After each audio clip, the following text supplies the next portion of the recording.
রাসূল আরবী অনুমতি পাইয়া চলে গেলেন আবু বকরের বাড়িতে গিয়ে আস্তে করে ডাক দিয়েছেন, আবু বকর ডাকটা দিতে দেরি হয়, দরজা খুলে লাব্বাইকা ইয়া রাসূলুল্লাহ বলে দাঁড়াতে দেরি হয় না। নবী আমার ডেকে বললেন, রে আবু বকর ডাক দিলাম দাঁড়াইতে দেরি হলো না, ব্যাপারটাকে দরজা খুলতেও তো মানুষের দেরি হয়, বিছানায় বসলে বিছানায় শুইলে তো উঠতেও দেরি হয়। নবীর দিকে তাকায় আবু বকর কান্না করেন আর বলেন, পয়গম্বর আমার দেরি কেন হবে, দেরি কেন হবে?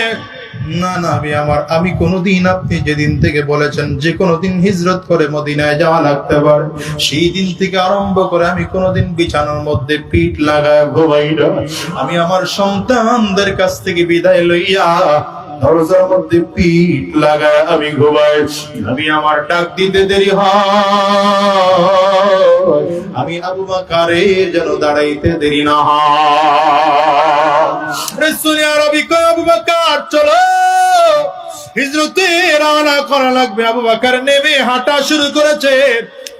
নবীজি ডাক দেয়, স্ত্রীর কাছ থেকে বিদায় নেবে না, সন্তানদের কাছ থেকে কি বিদায় নেবে না? আবু বকর সিদ্দিক বলেন, পয়গম্বর আমার কারো কাছ থেকে বিদায় নেওয়া লাগবে না, আমি আবু বকর তৈয়ার আছি। আমার সন্তানগুলো সকালবেলা উঠে যদি আমার বাড়িতে এলাকায় খুঁজে না পায়, ওরা জানবে আমি আপনার সাথে হিজরতে রওনা করে চলে গিয়েছি। রাসূল আরবী ডেকে বললেন, কেমনে করলা? বলে, আমি আমার প্রতিদিন ঘুমাইতে যাওয়ার সময় স্ত্রীকে বিছানায় ঘুম পাড়াইয়া তার কাছ থেকে বিদায় লইয়া এখানে এসে বসি, সন্তানদের কাছ থেকে বিদায় নিয়ে বসি। আমি ওদেরকে বলে দিয়েছি, মা আমার স্ত্রী রে, আমার কলিজার টুকরা সন্তানেরা যদি আমারে খুঁজে না পাও, বুঝে নিবা আমার নবীর সাথে আমি হিজরতে রওনা করেছি। নবীজি দ্রুত কদমে হাঁটে।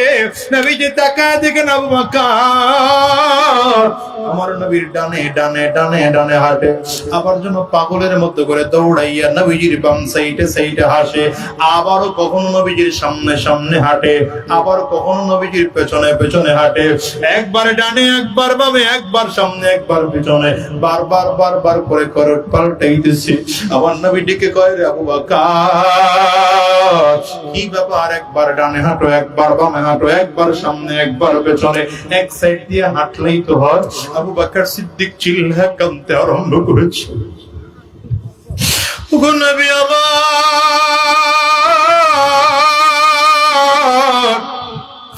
আজকের এটা হিজরতের রাত, আপনি আবু বকরের মতো একটা বৃদ্ধ মানুষকে নিয়ে রওনা করলেন হিজরত করার জন্য। আমি কয়টা দিক আপনার খেয়াল রাখবো?